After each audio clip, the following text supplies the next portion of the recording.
Good morning students. हमने पढ़ा adsorption isotherm. Hopefully आपने बड़े अच्छे से कर लिया होगा, उसकी प्रैक्टिस कर ली होगी, वो ग्राफ पूरी तरह क्लियर कर लिया होगा। लेकिन हमने उसमें क्या पढ़ा था? हमने गैसेस के लिए पढ़ा था। नाउ एड्जॉर्प्शन फ्रॉम सोल्यूशन, अगर हम उसी को बात करें तो एड्जॉर्प्शन फ्रॉम सोल्यूशन भी तो होगा। तो क्या होता है? The process of adsorption take place from solutions. Solutions में से भी एड्जॉर्प्शन होती है। गैस का सॉलिड पे पढ़ा हमने। तो जैसे कि एक एग्जांपल दिया हुआ है कि जब हम एसिटिक एसिड का सोल्यूशन लेते हैं पानी के अंदर और इसको एक्टिवेटेड चारकोल के साथ हम शेक करते हैं। हमने सोल्यूशन लिया एसिटिक एसिड का वाटर के अंदर और उसको एक्टिवेटेड चारकोल के साथ शेक किया। The some amount of acetic acid get adsorb by charcoal. This adsorb by activated charcoal. क्या हो जाएगा? एडजॉर्ब कर लिया जाएगा एक्टिवेटेड चारकोल से and the concentration of acetic acid decreases in the solution. तो सॉल्यूशन के अंदर घट जाएगी। सो ये क्या कहलाता है? Adsorption from the solution. ठीक है। तो इन केसेस में कुछ ऑब्जर्वेशंस हैं जो आई हैं, वो आपको पढ़नी है। The following observation. नंबर 1, जब सोल्यूशन से एड्जॉर्प्शन होता है तो extent of adsorption decreases with increase in temperature. अगर टेम्परेचर बढ़ाओगे तो हमेशा सोल्यूशन के अंदर से एड्जॉर्प्शन कम हो जाएगा। एंड सेकंड है the extent of adsorption increases with increase in surface area of adsorbent. Adsorbent का सरफेस एरिया जितना बढ़ता चला जाएगा उतना एड्जॉर्प्शन भी बढ़ता चला जाएगा।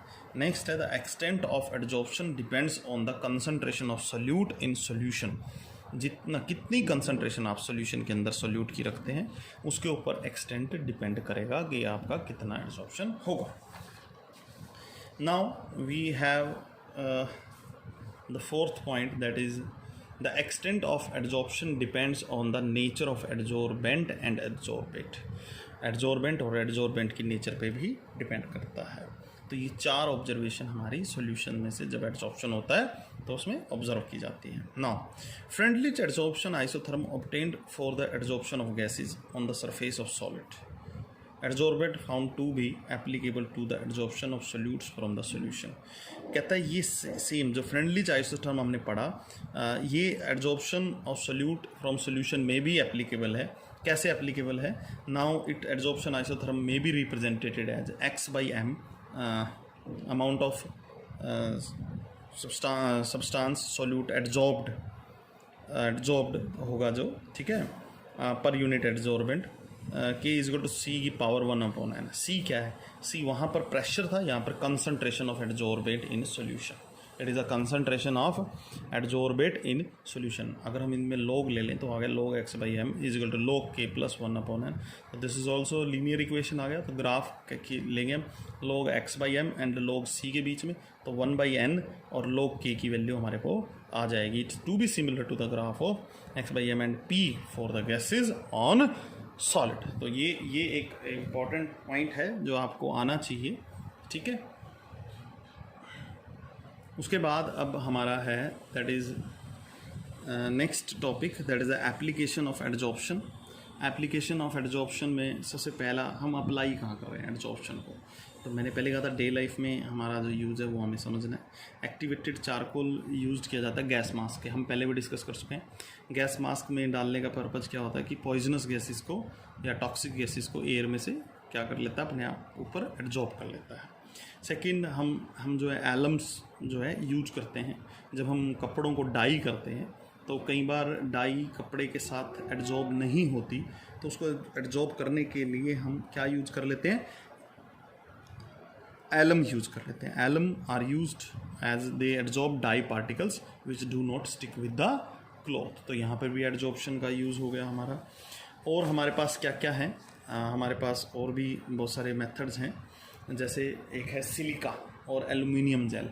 सिलिका और aluminium gel are used to adsorb humidity from air as a humidifier की तरह काम करते हैं। और ये अक्सर उन आर्टिकल्स के अंदर, जो आइटम्स के अंदर, या जैसे जूते हैं या कुछ और भी, जहाँ पर मॉइस्चर से हमारा मटेरियल ख़राब हो सकता है, वहाँ पर अक्सर हम सिलिका या एल्युमिनियम जेल्स के पाउचेस रखते हैं ताकि वो वहाँ से एयर में से वाटर को, ह्यूमिडिटी को क्या कर लें? एड्जॉर्ब कर लें। Next, in removal of colouring matter from solution. Colouring matter of solution में बहुत बढ़िया एग्जांपल हम पढ़ चुके हैं, दैट इज़ शुगर सोल्यूशन का, कि कलर्ड शुगर सोल्यूशन में से जब हम एक्टिवेटेड चारकोल में से पास करते हैं तो क्या मिलता है हमें, कलरलेस सोल्यूशन मिलता है। Then we have adsorption is used in heterogeneous catalysis. अब हमारे सिलेबस में से इस साल हेट्रोजीनियस कैटालिसिस हटा दिया, वरना 100% फाइनल में क्वेश्चन आता था हेट्रोजीनियस कैटालिसिस का। हेट्रोजीनियस कैटालिसिस में भी एडजॉर्प्शन होता क्या है हेट्रोजीनियस कैटालिसिस में, थोड़ा सा आइडिया दे देता हूँ आप लोगों को। हेट्रोजीनियस कैटालिसिस में जो कैटलिस्ट होता है और जो रिएक्टेंट होते हैं वो डिफरेंट स्टेट में होते हैं। जनरली कैटलिस्ट सॉलिड होता है और रिएक्टेंट अदर स्टेट में होता है, आइदर इन गैसेज और लिक्विड्स। तो जो हमारा सॉलिड कैटलिस्ट होता है वो क्या करता है, रिएक्टेंट्स को अपने ऊपर अपनी सरफेस पर एड्जॉर्ब करता है। एड्जॉर्ब करने के बाद वहाँ पर they go for reaction, react करते हैं and changes into product and then desorption occurs, और वो प्रोडक्ट उस कैटलिस्ट से डीसॉर्ब होकर अलग हो जाता है and the product comes out to be, this is called as heterogeneous catalysis. So वहाँ पर यही लिखा हुआ है कि हेट्रोजीनियस कैटालिसिस में the adsorption of reactant on solid surface of the catalyst increase the rate of reaction. अगर वहाँ सॉलिड कैटलिस्ट नहीं होगा तो उसको सरफेस नहीं मिलेगा रिएक्टेंट को एड्जॉर्ब होने के लिए, तो वो रेट ऑफ रिएक्शन नहीं बढ़ेगा। Then we have quite useful in the softening of water by organic resins. ये हमने +1 में पढ़ा था, ऑर्गेनिक रेजिन्स के अंदर अगर हम वहाँ पे भी देखें तो वहाँ पे एड्जॉर्प्शन प्रोसेस है जिससे कि हम क्या करते हैं, सॉफ्टनिंग ऑफ वाटर करते हैं। Then next, due to the difference in the degree of adsorption of gases by charcoal. Gases, charcoal जो है अलग अलग डिग्री पे गैसेज को एड्जॉर्ब करता है, तो हम इससे इनर्ट जो गैसेज हैं हमारी, हम उन्हें क्या कर सकते हैं, सेपरेट कर सकते हैं। क्या कर सकते हैं हम उन्हें, can be separated by adsorption on coconut charcoal at different कौन, inert gases can be separated. So यहाँ पर थोड़ा सा मॉडिफिकेशन कर लीजिए, इनर्ट गैसेज को हम सेपरेट कर सकते हैं। Then we have a number of drugs kill germs by getting absorb on them. हमारे पास बहुत सारी ऐसी मेडिसिन हैं, बहुत सारे ऐसे केमिकल्स हैं जो जब एड्जॉर्ब हो जाती हैं एक पर्टिकुलर सरफेस पे तो वहाँ पर क्या कर देती हैं, किल कर देती हैं जर्म्स को, and we are also using the adsorption technique. Now एक हमारे पास एक्सट्रैक्शन चैप्टर है, उसके अंदर आएगा फ्रोथ फ्लोटेशन प्रोसेस। वहाँ पर हम क्या करते हैं, एक लो ग्रेड सल्फाइड ओर को हम सेपरेट करते हैं सिलिका और अदर अर्थी मैटर से, यानी इम्प्योरिटीज से एक तरह से। So we are separate out the, और we can say concentrate the low grade sulfide ore from silica and other earthy metals by using what, froth flotation method, and it totally depends upon adsorption। तो adsorption है होगा तो froth flotation होगा।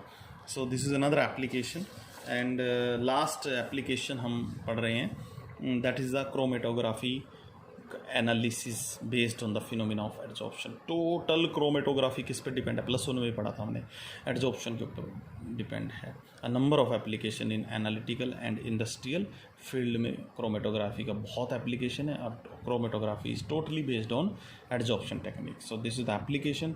इसके बाद catalysis आना था, heterogeneous, homogeneous, shape selective, एक अच्छा टॉपिक था जिसमें 100% क्वेश्चन आता था, वो हमारा डिलीट हो गया। तो नेक्स्ट टॉपिक हमारा जो स्टार्ट होगा अब इस चैप्टर के अंदर, वो डायरेक्टली कोलॉइड्स स्टार्ट होगा। सो हम कल कोलॉइड्स के बारे में पढ़ेंगे।